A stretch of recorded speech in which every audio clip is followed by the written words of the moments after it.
Man, there's like no deals. Sharks did get Scott Hannon. That's a good deal. Gave up Douglas Murray the other day, so good replacement there. Oh, and good trade for the Oilers. They get Jared Smithson. That's some depth. Good on face-offs. He can kill penalties. So it's a couple minor deals, but where are these trades? It's like 30 minutes left. Oh, TSN alert. There's a trade. Oh, TSN alert. Oh, TSN alert. Oh, another trade. Lemons, Pfizer, and Gretzky aren't making the playoffs this year. Good 3-wide racing. Madness! Am I right, Vancouver? So, the 2013 trade deadline has come and gone, and although there weren't as many deals as many expected there to be, there are still some big name players going to new teams. Perhaps the biggest trade is the one that didn't actually happen. Roberto Luongo and Mika Kiprusoff were filled with rumors going to the Leafs, going elsewhere as either starters or to help as veteran presence for the younger goalies. But those deals didn't end up happening. Mika Kiprusoff decided to stay in Calgary as it was the best for his family. And Roberto Luongo, who ended up saying in his press conference, "My contract sucks," basically implying that his 10-year contract is something that no other team wanted to take on, and that is the reason why he's staying in Vancouver. Now, Luongo is upset because he's going to remain backup to Corey Schneider for the remainder of the season and the playoffs. So one of the biggest trades that happened today involved the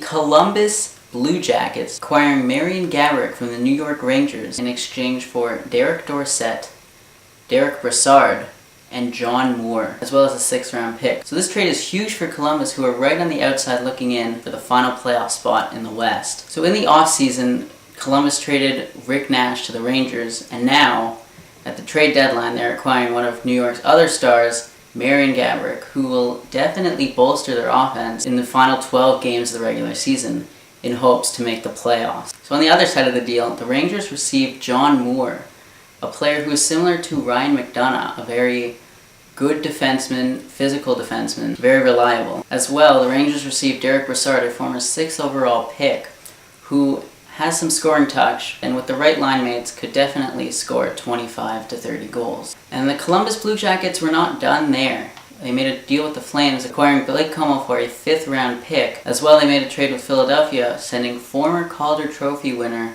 Steve Mason to Philadelphia in exchange for Michael Leighton and a 3rd-round pick. Now, Steve Mason in his Calder-winning year was very good for the Jackets, the only year Jackets made the playoffs. As for the Flyers, as they clearly haven't found their number 1 goalie yet, they hope that Steve Mason can find his game again and lead the Flyers back to what they used to be, a contending team in the playoffs. Now, the other winners of the day, besides Columbus, are Minnesota.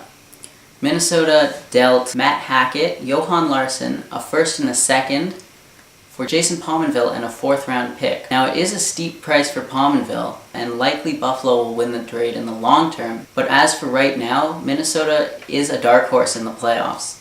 Now, Pominville is a guy with playoff experience and can lead them deep into the playoffs. Minnesota's already got great D from Ryan Suter, who's taken the leadership role, as well as they're getting scoring from Setaguchi, Heatley, and of course Zach Parise. And this extra scoring boost with Jason Pominville and experience can only improve the team. Some other minor deals, the Ottawa Senators dealt goalie Ben Bishop to the Tampa Bay Lightning for rookie sensation Corey Conacher. Now, with Craig Anderson ready to come back and Robin Lehner playing exceptionally well, it leaves Ben Bishop on the outside looking in. Now, with Ottawa looking to make the playoffs again, and hopefully for them to do some damage, Corey Conacher is that extra scoring touch that they need, so this is a great trade to make.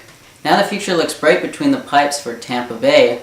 Anders Lindback, once developed, will be a top caliber goalie, and Ben Bishop, as we've seen this year, has already played very, very well. The Boston Bruins acquired Wade Redden from the St. Louis Blues. Boston, acquiring Yager yesterday, looked to be one of those teams that, like Pittsburgh, who just keep acquiring more and more depth players to be as strong as they possibly can to go deep in the playoffs. So the Leafs acquired Ryan O'Byrne. He's a very Randy Carlyle type player. He is reliable defensively, he's big and physical, and he will likely slide into the second pair on defense a very good acquisition for the Leafs. And one of the final deals of the day involved the Nashville Predators.